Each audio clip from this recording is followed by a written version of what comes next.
Hello, Cam followers, and welcome to our weekly live. We have got the lovely Helen-Marie Pipe joining us tonight, and we're going to be talking about a concept, a product, a methodology that we would really like you to embrace when you're managing your arthritic dog, the love of your life.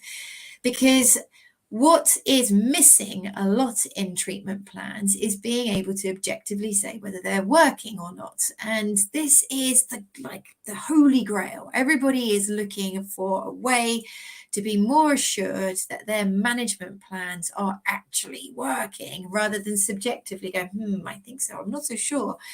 So what we're going to be talking about tonight is developments that have happened in the last decade that are going to start helping us towards this holy grail.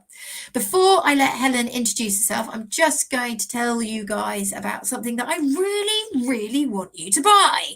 So basically, years and years ago, I was sat in a Moscow airport. I couldn't leave because I'd done my visa wrong and I got stuck there for 24 hours thinking, oh my God, what am I going to do with myself? So I started thinking about how many dogs get put to sleep. And then I translated that into actually how many dogs are getting put to sleep through no fault of their own. And actually, it's quite a large percentage of dogs are euthanized because they've potentially bitten someone, changed their behavior pattern, and it's been interpreted as aversive, as aggressive, but actually underlying it is pain. Now, this book was written with the intention to try and educate people that pain can cause behavior change. And behavior change, such as a dog that was really happy to be handled, suddenly becoming a little bit fractious about being handled, needs to be investigated rather than being labelled that they've changed, they're no longer suitable for a family life. Because the truth is that many dogs are put to sleep because they've bitten somebody. And as I said, really, really should be investigated. So please look at this book. It's beautifully illustrated by a lovely guy who we helped him with his arthritic dog. Amazing illustrator. Did it for free. Oh yes, we wrote the book. He illustrated the book. It is available to purchase. I want it to be in every primary school. I want it to be in every library. I'd love a drug company to see how great it is and attach it to every sale of every anti-inflammatory, because I'm really hoping it will start changing the way that people look at these dogs. Right, I will stop waffling and I will let you continue. So Helen, tell us about yourself so that we can have faith in what you're going to tell us this evening. Yes, of course. Hello, everybody. Good to see you. Basically, I have always been a veterinary nurse. I started before I even left school. I've gone through the entire stream of mixed practice to small animal to referral. Spent the last 14 years in referral medicine, very specialist area. So I'm just so passionate about patient care and aftercare and pain management. It's something I'm really, really passionate about. And I've seen, such intense aftercare and just ridiculous amounts of disease and injury and just follow-ups from different areas. So it's just something that I've always stayed in, and I've now gone into the kind of aids and things that we can do to help sort of quantify these things and treat them without over medicating or ignoring symptoms. So yeah, that's me. I'm a registered veterinary nurse, but I'm also a veterinary business manager at PitPat. Yes. So just quickly tell us what PitPat is so that people understand what the link is as we then go into our kind of topic. So PitPat started off as a activity monitor. It's a very small monitoring device that fits onto any size collar. So it started off as just activity monitoring. We've now gone into GPS location as well, but that is a separate thing. But with the monitor is our main device, and it basically just monitors every type of activity that your fur baby or your patient actually does. So everything from sleeping, resting, walking, pottering, everything they're actually doing. So it's taking all of that information in. It's monitored by sort of triaxial accelerometry. So it's like a 3-dimensional measurement. So it's very scientific. The algorithms work everything out, and they produce signals that then creates and collates the information. So it does it all for you. It's all collated onto an app in your hand, all for free, and you can basically follow everything that patient or that your fur companion is actually doing, which is really, really interesting and very, very complex, Very, but simple. And it's definitely a development that has kind of occurred, as I say, I feel in the last 5 to 10 years. It's become more available. And I can remember working at a practice where somebody had been to a futuristic, like an innovation symposium, and they were saying, get this, in the future, they believe that us, the veterinarians, will receive data directly from the animal, no client, no owner involved, and we will process said data and contact the owner when we believe there is a problem. And I was like, what? But when you think about it, that is becoming more and more possible with the Bluetooth, Wi-Fi technology, automated downloads, the detail that these accelerometers are now beginning to be able to kind of specifically, as you say, categorize, be it itching, drinking, eating, sleeping, moving, playing. These algorithms are becoming so clever that they can really map a dog or cat's day. And then if that was to significantly change, so if a dog had been doing a certain amount every day, and it suddenly changed dramatically, it could create an alarm that would involve someone going, that's not quite right. That is a potential future in 10 That's a futuristic expectation. It's certainly isn't it? It's certainly for the demand. I mean, as a human race, I think we're always demanding more. We never stop. We never stop learning. We never stop challenging ourselves. So there's always going to be more that people want. But at PitPat, we do concentrate on the here, the now, the basics, what you actually need, and not what you could have, but isn't going to be reliable and isn't going to work how you think it's going to work. Which is why we call it objective monitoring, because obviously it's objective. It's not subjective. You're not putting feeling or thought into it. That's nothing to do with it. It's about the data and about the results. So it's just the basics. You need the basics to look after your patient. No, I'm not critiquing. I'm just saying, no. Isn't the concept, like, I qualified 20 years ago and none of this technology existed. You waited for the owner to observe change, and you hoped that they observed change and felt it was important enough to notify you. But the concept that we would bypass that, I think, is quite crazy. Yeah, when you do look at what people are now beginning to do for themselves, healthcare is taking a massive turn, isn't it? So let's talk about this objectivity. So you've brought it back to reality of being able to look at current objective data. Try and explain to the people that are listening who are going, is this really important listening to this? Because I thought she was going to talk about drugs, because that's what I want to know about. Oh, I thought she was going to talk about supplements. That's what I want to know. Why is this topic actually an umbrella, bigger topic of greater importance than any of that? Why is objectivity important? It's so important, because when you think about when your patient comes into a consult room, they're literally with you for about 10 minutes of your time in the day. When they go home, they do so much more. They're presenting so much more normally to how you see them. They're quite stoic when they come into practice, or they're overcompensating when they come into practice. You're not actually seeing their true behavior and their true movement. But when they're at home and they're relaxing, or they're excited, or they're sitting, whatever they're doing that completely relaxed and completely normally. So to have a monitor that can do that at home in their own time is so valuable, because obviously that's something that you're not going to know, you're not going to see. If you don't have one, you can't monitor it, you can't manage it. How can you do that without having that tool to do that with? So it's so important, because now with the free app as well, they've got everything on their phone. They can do everything remotely as well, so they don't have to be connected to anything. They don't have to pay any subscription. Everything is on the phone in front of them, so it makes them more motivated and more engaged in doing more with their either their patient or with their own pet. They're wanting to actually have that interaction and that communication. So it's just so valuable. valuable, and it's something that a lot of people don't actually either realize or understand. So they kind of bypass it, and they just think, oh, it's just all of these gadgets and things that come out now, it's just the latest thing. But it's very high tech, but it's also very basic and very easy to use, and it's completely free. Once you've bought the monitor and invested in the monitor, everything is free. You've got all of these updates, all of this support for free. I think this is a great question. Like Stacey, lovely Stacey, this is great. You've got a PitPat, but you're now thinking, how do I interpret the data? So we're not trying to make this a big advert for PitPat. This is supposed to be all about objectivity. But say Stacey has got an arthritic dog and she's invested in a PitPat because she wants to kind of look at activity level. How would she be able to use what the PitPat can provide to offer that?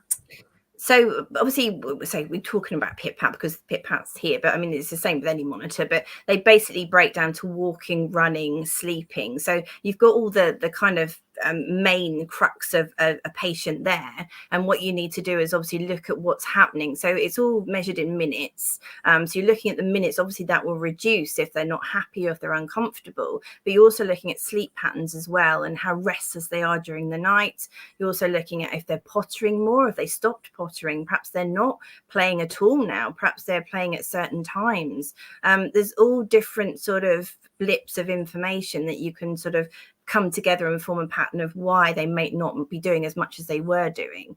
But the main importance is obviously looking at what, obviously if you've got a dog that's got arthritis, you're going to know that certain things aren't going to be the same, but you might not know if it's developing arthritis. And that's obviously something that's a new factor that you haven't even noticed. So you'd see that the walking, perhaps the intolerance of exercise has come on, or the sleep pattern has become very restless because they can't get comfortable. They might be burning more calories because the body's trying to restore itself and repair, so they might be burning all these calories but not actually eating as much as they're burning. So there's different forms in different aspects, but certainly the minutes would change, the actual the day would become very reduced, and the tolerances would become very limited. So it's looking at the areas and just thinking, oh, is that the same as yesterday, or has that changed today? Why has that gone up? Why has that gone down? Why is he not doing that anymore? It's just looking, and it's just seeing the data has changed. It's there in front of you. So once you kind of know what you're looking for, it's very easy to evaluate it and see. But yeah, it depends on different situations and scenarios. If you've got a puppy, if you've got a senior dog, if you've got an adult dog, you do find with adult dogs that don't have any conditions at all, they're very similar day to day. Nothing really changes unless you've got a working dog that's over exercised, and obviously you're going to have more of a pattern there. So it is very different depending on the individual, because individuals are all different. But yes, so if we start to break things down.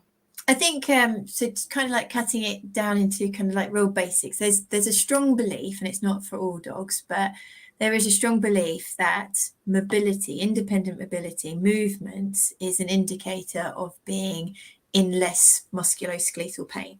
So we believe that if something's painful to do, a dog would choose not to do it. So you would expect, and it's not in all cases, but you would expect a dog that is showing arthritic discomfort, their movement, their quantity of movement, their quality of movement is going to change. And therefore, in a very simplistic viewpoint, if your dog, maybe their arthritis was controlled, but it was being lost of control, they were having a flare, they jumped out the back of the car, they were having a flare, you would see a decrease in their mobility. So they'd be less running, less walking, they'd be more resting. You might see them having disturbed sleep patterns because they just can't get comfortable. So that's a belief. Not all dogs behave like that. So then you go down a different layer and you go, it's about change. It's about change. And you have some dogs that are in pain and they will actually be more active because they become anxious and needy and they want to be with their owner. So I had a lovely dog. She followed her owner around the home. Even though she was crippled in pain, the anxiety and the fear of the pain caused her to be more needy. Whereas you'll have another dog whose pain state will deteriorate and it won't leave its bed. So you have to look at the individual. So when, Stacey, you're looking at that data going, what do I do with this? you're looking for change, and you're looking at taking that data from that phone and almost plotting it. Yes, exactly. I don't know, because I haven't used a PitPat for a while. Is there a way that you can look back, or do you have to chart your own data? No, you can look back. You've got everything on there. It never loses any data. So you can literally flick back the days, the weeks, the months if you want to. And just obviously then you can plot it yourself, take screenshots if you want and compare. It's the best way really. But no, you can definitely go back and everything is in front of you. It doesn't lose anything. And does it, like, can you compare? I don't know. Could you do a few weeks ago to recently, or do you just? You can't do a visual comparison, but you can do your own comparison. And obviously we make it very simple. It's like a paw print, so you can see and you can break it down from there and see it quite simplistically. Yeah. And we like to keep it as simplistic as possible, just because it's made for obviously pet parents. We don't want it to be too technical. So it needs to be nice and straightforward. And if they are concerned, the whole point of it is if they're seeing a change, they then contact their vet and they say, look, I'm not quite happy, there's something going on here, can we come in? And that's the whole point, is to get them to come into the practice and have that interaction and that conversation with you guys. Because a lot of people they'll observe things. Obviously they will observe that their dog maybe isn't getting up or playing as much, but they won't do anything about it. And if they've got it in their hand and it's constantly telling them, look, there's a problem here, they tend to do something about it. And that's the whole point, it's to get them into the practice. So that's kind of why we do it in that way, because it makes that compliance and it makes that motivation. You know, it's to keep to doing something about it. So Stacey says thank you very much. That's great. So yeah, definitely, Stacey, and whoever else is listening, you know, I would definitely see it as part of a management plan, and these devices are generally quite affordable. And when you think about how many times an owner will come in and see me, or I'll get an email or a message via Facebook, I don't know if what I'm doing is right. I don't know if what I've introduced is working. And it's consistent. Probably on a daily basis, I will hear exactly that. If you can utilize tools like this, the questionnaires, the clinical metrology instruments that we talk about, canine brief pain inventory, Liverpool osteoarthritis and dog study, all of these are available. If you can use the video on your phone, if you can collect your data so that you can have the confidence to go to your vet, that change that you did last 2 weeks, you know, you introduced a new medication, you went up in dose, you went up in frequency. I've seen this as a result and I perceive, therefore, it's working. I'd like us to do more, or actually, this is a really good level that we're at. Let's stay here. But objectivity is really, really needed, rather than what I get on a daily basis, which is, don't know, could be. You're like, so your dog's on 4 different medications. How's it going? And they're like, yeah, I think it might be better. You're like, all right, got it. And what we find a lot as well is that obviously you've got a lot of split families now. So the dogs will go to one family for 1 week and another family for the weekend. Different things have happened. Maybe the partners aren't speaking to each other and communicating. So you need to know a good overall picture of what's happening. And with that data, you can do that. But with those two separated parents, as it were, sharing this one dog, you don't get that. You just get completely different viewpoints and opinion of what's happening. And we do find that a lot. You know, we're getting that quite a lot now with different family setups and things, that you know, the information you're actually given in practice is completely different to what is actually going on. And to have that complete history is just, you know, it's life-saving. I had that recently. I'd say I'm going to have to tangent because it's so funny. I had a couple come in. It was only a week ago, husband and wife, and we were talking about their dog's weight loss plan, and the dog hadn't lost any weight. And she sincerely looked at me and went, I really, really don't understand. I've been doing everything that you told me. I've really restricted what he's eating, and this just seems not fair. And he just looked at her and went, no, you haven't. And she was so shocked. She just started laughing. She went, you're absolutely right. I'm totally lying, aren't I? Yeah. And they do it. It's just like second nature to them to lie to their vets. It's ridiculous. But you've got the kind of fun side like that, where you can actually kind of get them to comply in a powerful but nice, friendly, fun, motivating way. You're not being that enemy anymore. But you've also got the very sad side, where you've got obviously the patients that clients do give up on, or they're just emotionally so attached that they're just overdoing everything and they're not actually getting to the crux of the diagnosis. So you kind of want that as well. You want these patients to have a few more years of comfort and not be given up on. So it's really good to have that kind of interaction with both ends of the spectrum. And also with puppy parents as well. You've got puppy parents that come in, they haven't got a clue. It's been years since they've had a puppy. Things have changed, you know, their lifestyles changed. They forget how intense having a puppy is. And they just kind of cope and they wing it. And you know, having this app tell you what to do and having that monitor tell you more information, it just makes it easier and stress-free, and there's no guesswork involved. So, so you've got kind of all areas of life stage with that patient, and that you're going to know that patient is going to have the best possible start and end to its life.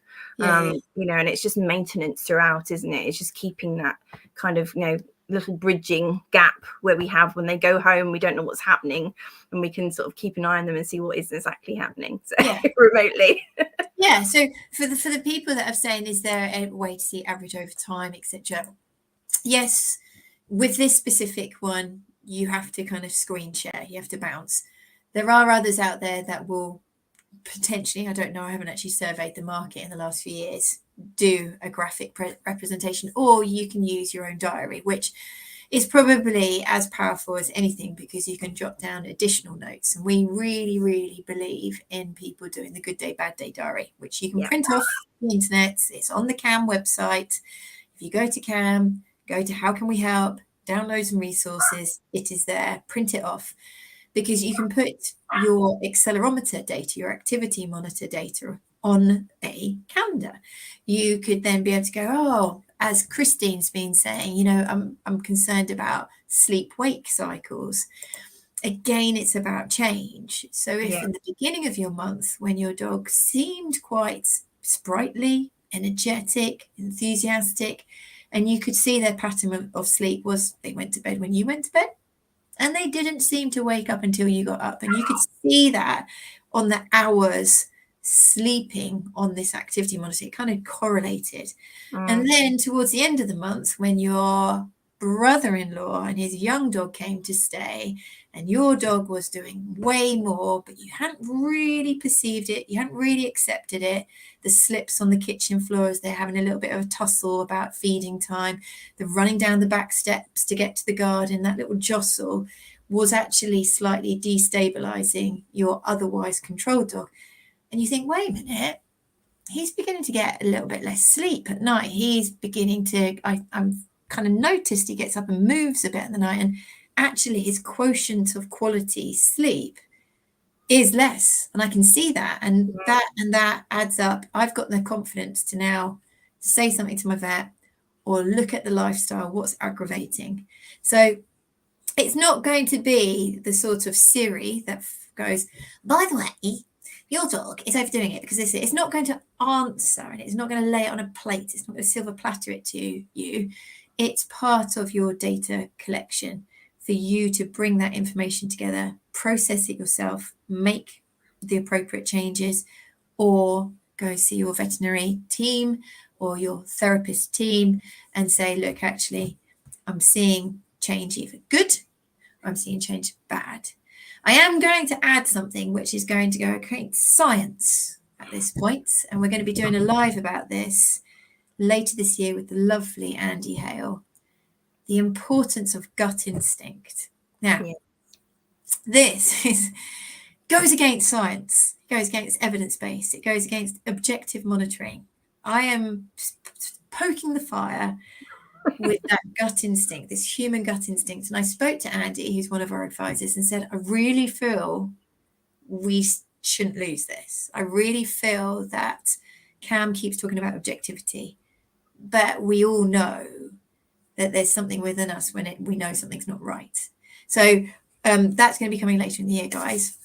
And that's why we keep it simple as well, because you want the parent to do things themselves. We don't want the app to tell them everything. We want them to work it out and actually say, hang on a minute, I am validated here. I do need to do something about this. And I think if you made it too technical and too intense, they just would be a little bit lazy at using it and think, oh, it's doing it all for me. I don't need to interact so much. So it's a really good way of keeping it basic, doing the basics, but having that confidence in it to know I need to do something about this. It's a change.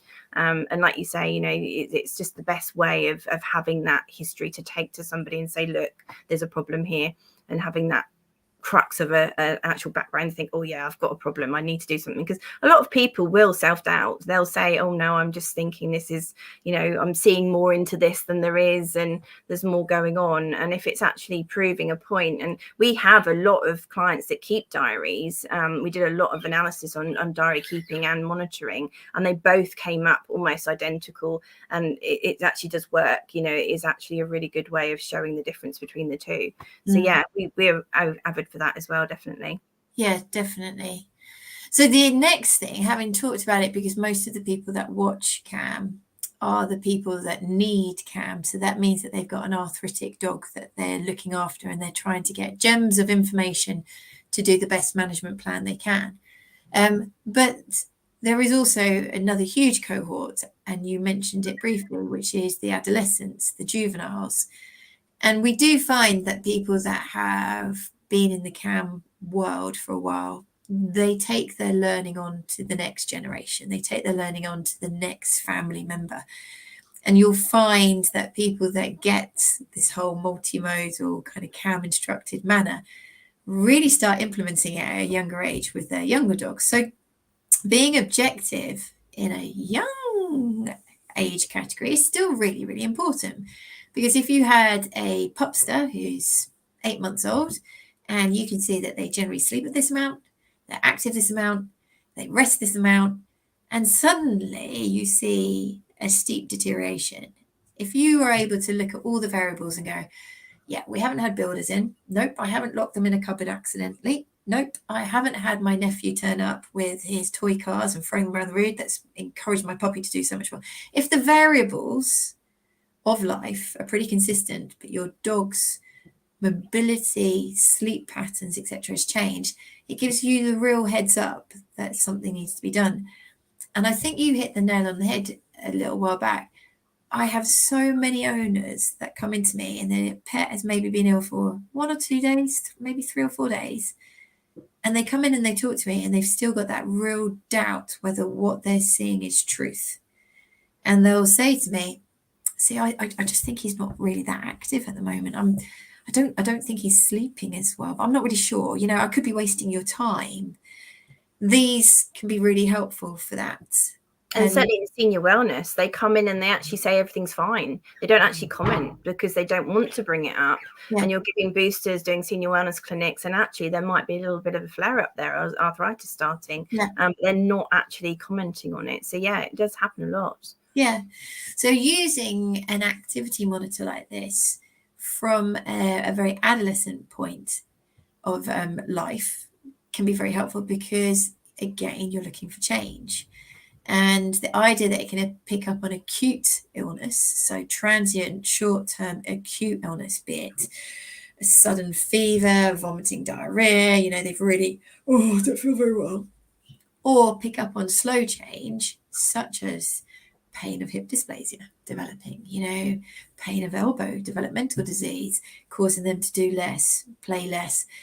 These things can be really, really useful. So guys, you know, when you're looking at what's going to be your next Christmas stocking filler or your dog's next present, instead of going for cheap, shitty chews that you buy at the local supermarket or are full of additives and yuckness, I can't believe that there's now canine Prosecco, canine lager. What's going on here? Ridiculous. Move away and think about something that's going to have a lot of greater benefit for your pet. Oh, okay, let's get this one. For me, I don't know how my dog is sleeping, in particular because I'm asleep. Exactly. I love that. Enter the monitor. Yeah, no, very good. I think it is difficult because it isn't giving you a step-by-step. I've known people to combine them with webcams. I've known people to combine an activity monitor also with a home kind of camera, so that they can go, oh, look, the sleep's really changed. Why? And then they can review. Have you heard of people doing that? Yeah, I mean, that's very good for things like epilepsy. If you see a sleep pattern has been disrupted or is very active, then you put a camera on and you see that with movement as well on the camera. So you can do things like that as well. So yeah, that's quite a good idea to do. But you need to kind of know the information to monitor it in the first place. So if you've already got a monitor on and you've had it from a puppy or from later on in life and it's there and you're seeing a change, then you can think, oh, actually, I might want to film this now because something's happening. So yes, you are asleep. Yes, you're not monitoring them. You can't stay awake even when they've had a really easy general operation like a castration or a spay. You want to make sure they're comfortable in the night, and you can't stay awake for the week while they recover. So yeah, it's a really good way with the sleep pattern to see that they are comfortable and they're not being restless or distressed at all, so yeah, another good way of doing it. No, she says she has found it useful for that, so that's very helpful. There we go. So looking at the kind of like ways that we can use it, is there anything that we've kind of missed in the usefulness of having this kind of more objective data tool? Have you heard of other people using it in any other innovative way? Yeah, I mean, there are other ways of using it. We don't want to go down the route of diagnostic because it's not a diagnostic tool by any means. But obviously, we've had a lot of vets come to us and say it's been very good for heart disease. Picking up on heart murmurs and things have come into it because of the exercise intolerance and things like that. So, I mean, there are other factors. It's not always going to be obesity. It's not always going to be arthritis. There might be other things going on systemically that you didn't know about. So it's handy just to have one on the collar because you never know when something's going to show up. So things like that really, but also for overactivity. Again, it's not the sedentary animals, it's the overactive animals. If you've got a working dog or a very, very excessive, excitable dog, then they could be over exercising and straining the joints. It's the same in arthritis. If you over exercise, you become very stiff in the mornings and in the evenings. You're experiencing pain. There's a lot of strenuous activity there on the body. So you're going to get the same results as you would in a senior dog if you've got a younger overactive dog. So again, it's both sort of ends of the spectrum really. It's good as well. Yeah, no, I was just thinking about that because acute flares is ridiculously little data about acute flares. So for those listening who go, what does that mean? The honest truth, guys, when you first ever took your dog in to see the vet, it would have been more than likely because of an acute flare, the first time you'd really noticed it. Because by the time that we pick up on the disability that arthritis brings, the pain that arthritis brings, arthritis has been there for months, years before you've even got there. Sorry. So what is the trigger that eventually makes you take your dog to the vet? Is because the dog will more than likely have a sudden deterioration and you're like, oh my God, and I'll go and see the vet, and the vet will break it to you that your dog's got joint pain, more than likely arthritis, suggests imaging. But the truth is the majority are acute flares. And then these acute flares will represent themselves. They'll represent themselves later throughout your dog's lifespan. And there are a number of drivers for acute flares. And so when you look at the graph of arthritis, slowly progressive, but it has flares through the slow progression. Now, one of the massive drivers when they've done huge analytics into humans that have sudden acute deteriorations is incidents. And those incidents are generally 48 to 72 hours prior. So they've over-exercised, they've spent an afternoon painting, and they're not used to that kind of strain through their joints. They've overdone a walk, or the dog's pulled them on an activity. And when questioned, what have you done 72 hours before you're now seeing me, your doctor, in a lot more pain, they could highlight an incident. And then that allowed them to check in on their lifestyle and make it more appropriate so that they could avoid aggravating the joint later and not experiencing it yet again. It wouldn't be amazing if you could have that in the next decade. We might be able to, as chronic pain clinicians, quickly assess 72 hours before and go, what's going on? Exactly. Because a lot of owners won't believe me if I say to them, I'm pretty convinced something's happened in the last 72 hours that, you know, we need to address and prevent from happening again. And owners quite often are like, no, nothing's changed. It'd be amazing to be able to dig in and give them that info. And that is actually so true, because I suffer from a lot of pain and mobility issues myself. And I know that when you have a trauma, even when you're severely stressed or you're holding yourself in a certain posture, you can actually do a lot of damage to yourself, that you do feel it. Like you say, you know, 24, 48 hours later, you do have a flare up, and it is extremely painful. And you might be on medication, but that's not actually going to do anything, because you get to a point where the medication doesn't work anymore, and you need to address that. So having a monitor which can say, you know, you've had this flare up and it's happened here, and this is actually now you're so restless at night, you're not sleeping properly, you're not moving as well, you're just using your whole gait and your whole posture is different. It actually is a really good way to actually medicate efficiently as well, and not over medicate. And people don't realize that. I think people that have these pain, disabilities and different conditions, they do sympathize and they do actually understand what it is like. But people that don't, it's like a different world. You know, they don't actually appreciate that you don't just give a painkiller. It isn't as simple as that. It is an event, and like you say, it's an effect. So yeah, you're kind of treating all areas of lifestyle really, and anything that could happen each day. It's an everyday occurrence. Yeah, definitely.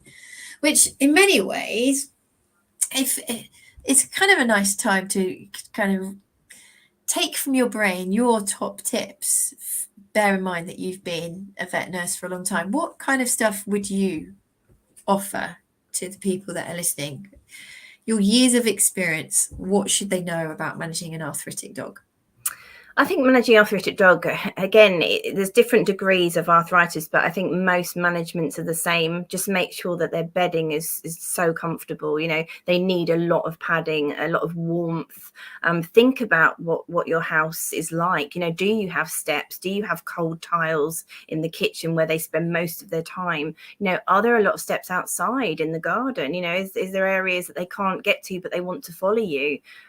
Just thinking of all the areas around the house, because as they get older, they do spend more time at home than they do out.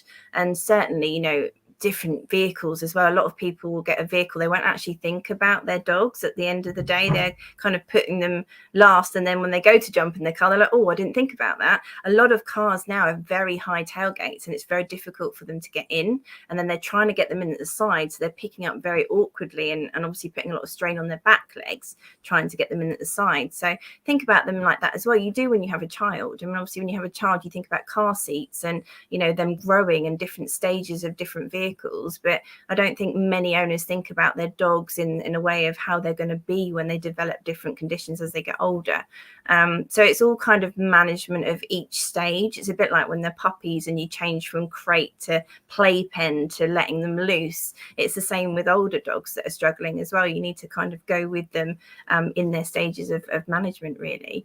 But yeah, I mean, think about the food. Obviously, the digestive system changes as they get older, and when they're in pain, they're going to not want to eat as much. They might want a different type of food, but you can't just change the food because you upset the gut flora and have all sorts of issues. So you need to think about those sort of things as well. It's all relative, and obviously physical is mental as well. If you can't go out for so many walks, then obviously just get as much interactive kind of equipment you can around, toys, different things that they can do, perhaps from their beds. Little snuffy mats you can get now, you can put the treats in, they're just literally sitting, but they're actually using their brains to work out where things are. So kind of just use that way of keeping them active mentally, because at the end of the day, it's the mental activity that keeps them going and keeps them happy and motivated. It's not necessarily just going to be mobility. It's going to be them being happy in themselves and comfortable in themselves and relaxed as well.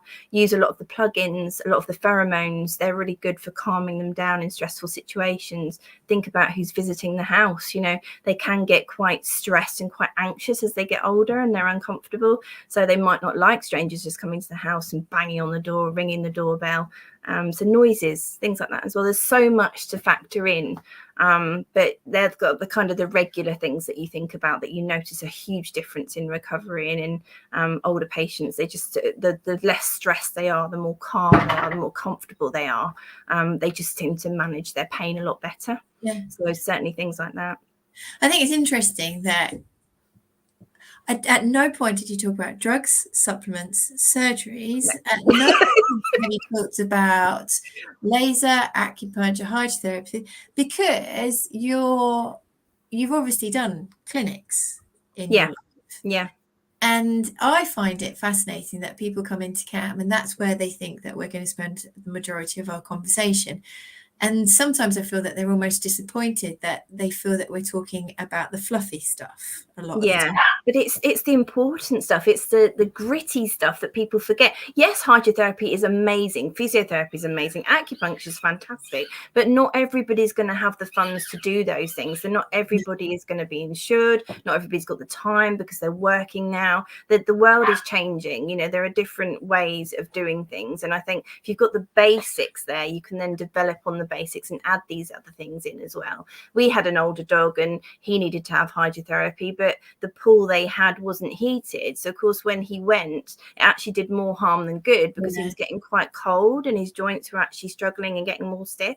So it wasn't as good to do that. So we actually just stopped the hydrotherapy, waited till the weather was warmer, and then did it in a nice warm pool when it was warmer. So a lot of people don't think about that as well. You get owners saying to you, oh, I'm going swimming and I'm doing this. And it's like, did you actually consider the temperature of the water, or did you just like get them in, you know? So there's things like that as well. You've got to be really careful. But of course, all those things are important, but you've got to think about the basics of everyday life. And this is why monitoring is so important, because it's about every day. It's about waking up, getting through the day, maintaining what they're doing and making sure they're comfortable and happy.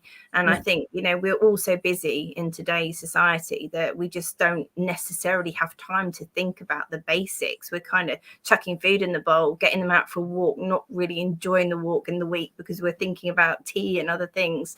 It's all about, you know, getting the basics right and making it easy for them. And I think I'm going to now be the facetious soul that I am. Well, no, the thing is, I sometimes in my head, I think that a lot of professionals probably look at what we talk about and go, oh, they're just talking about the fluffy stuff. Let them get on with that. Yeah. And I have to kind of have a little word with myself and think, how do I feel about this? My professional kind of ego gets a little bit of a dent with that. So then what I do is I go and look at the National Institute of Clinical Excellence guidelines and remind myself what is preached to humans with osteoarthritis. And when you actually look at the data and the science behind all of these interventions, such as the laser therapies, the acupunctures, the physiotherapies, the medications, the supplements, the data is quite variable. And what they do know is that going back to the basics of education, lifestyle modification, weight control, early identification, empowerment of mind and body, game changers. And if you were to actually read, you know, the like the Cochrane review, you'll realize that a lot of the stuff that we might be told is a bit fluffy is the game-changing foundational stuff. So if anybody's sitting there going, oh, I've been told by my boss that what I talk about is a bit fluffy, if there's any nurses out there that do clinics and you kind of always find that you're pulled away from your clinic to go and do something else because your clinic's not so important because you talk about the fluffy stuff, have a word, tell them about the nice guidelines, because it is true.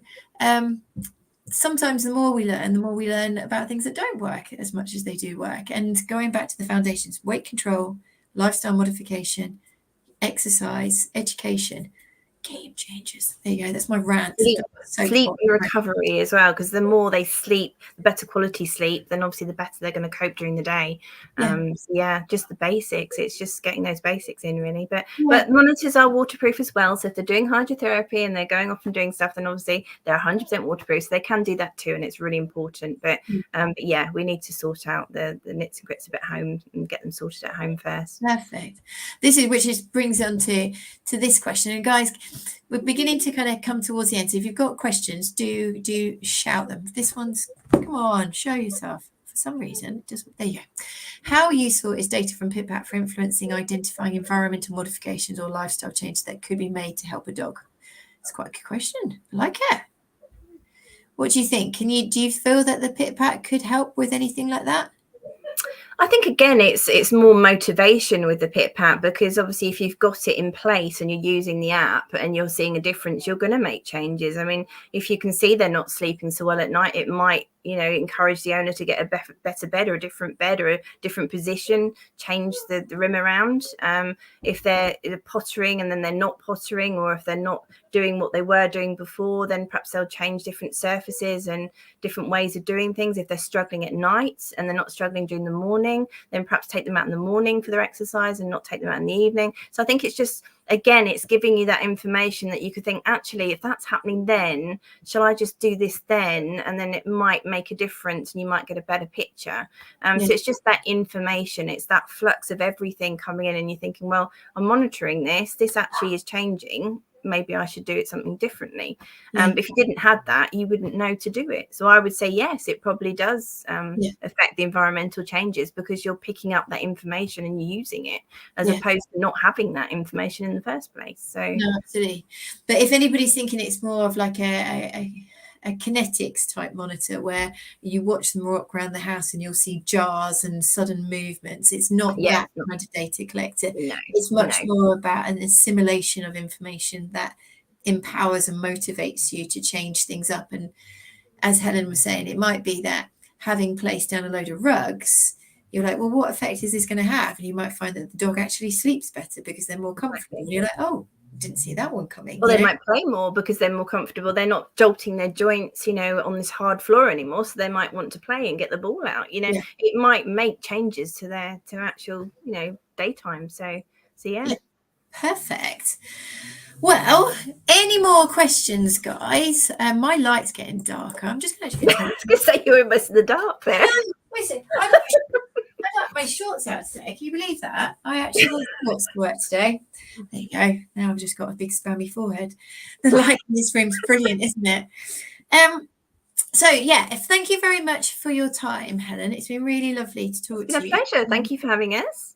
Not at all. And what we're trying to do at CAM is inspire people to think about what they're putting in their shopping carts as much as anything. A real driver of CAM right at the beginning was because I saw so many people buying toots. I can remember I went to one person's house and I'd given them advice to go and get a harness for their dog that was struggling to get up. And the only description is Borat's bikini. It was utterly, ridiculously useless. It was a string tight under the armpits, bright. Why? But it was marketed as impulse. Well, no, it actually was marketed as a supportive harness. Really? I think people want to do the best. They want to spend money. It helps them feel that they're in control of the situation. And I'm hoping that CAM will redirect people to kind of invest your funds as appropriately as possible.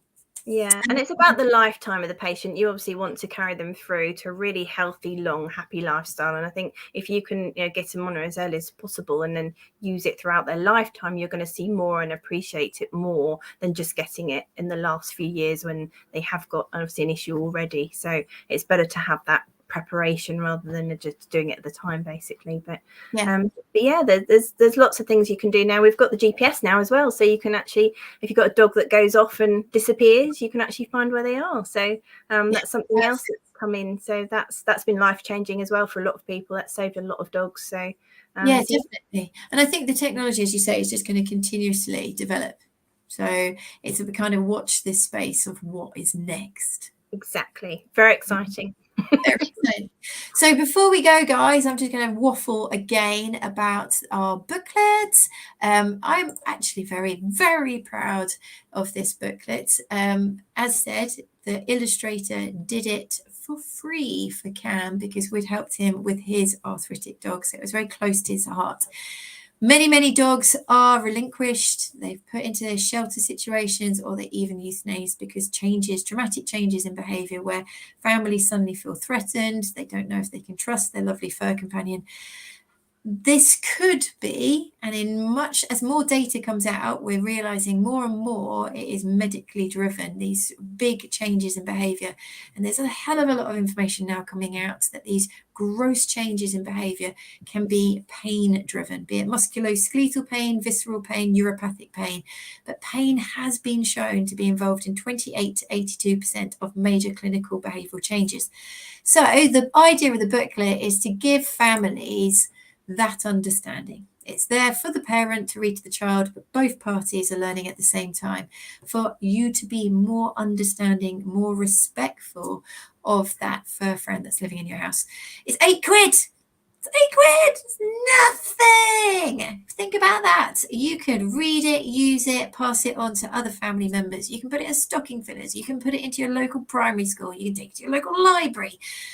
Buy it, because it's a foundational pillar of finance for CAM to keep going. You know, we're independent, we self-fund, and these are the sort of tools that we do to do so. So please pop over to the shop. I'd be very grateful if you support CAM by investing in our lovely booklet.